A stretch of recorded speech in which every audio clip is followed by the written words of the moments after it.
ఈరోజు మనం చేసుకుందాం ఫ్రెండ్స్. దానికి కావాల్సిన ఇంగ్రీడియంట్స్ అవిసె గింజలు 100 గ్రాములు, పల్లీలు 100 గ్రాములు, నువ్వులు 100 గ్రాములు, 100 గ్రాముల బెల్లం. వీటన్నిటిని ముందుగా ఒక పెనం మీద వేపుకోవాలి. మనం ఫ్రెండ్స్ దాని మీద వేపుకోవాలి. ఇనుప దాని మీద వేపుకోవాలి ఫ్రెండ్స్.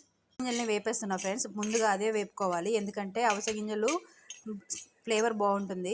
ఇది తినడం వల్ల లాభం ఏంటంటే మోకాల గుజ్జుతో అరిగిపోయింది అని మోకాల నొప్పులతో చాలామంది బాధపడుతుంటారు కదా ఫ్రెండ్స్. పడగడుపులో ఈ లడ్డు రోజుకి 2 తీసుకుంటే మోకాల నొప్పి నుంచి కొంచెం ఉపశమనం లభిస్తుంది. ఫ్రై చేసుకున్నవి రోట్లో వేసుకొని దంచుకోవాలి ఫ్రెండ్స్. మిక్సీ జార్లో వేస్తే వేరే టేస్ట్ ఉంటుంది, ఇందులో దంచుకుంటే చాలా బాగుంటుంది ఫ్రెండ్స్. ముందుగా అవిసె గింజలు దంచుకోవాలి.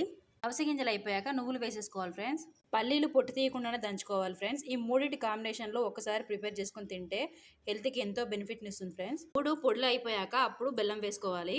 పిల్లలు పెద్దలు అందరూ తినొచ్చు. మంత్ ప్రాబ్లం అయిన వాళ్ళు కూడా ఇది తీసుకుంటే చాలా బెనిఫిట్స్ ఉన్నాయి.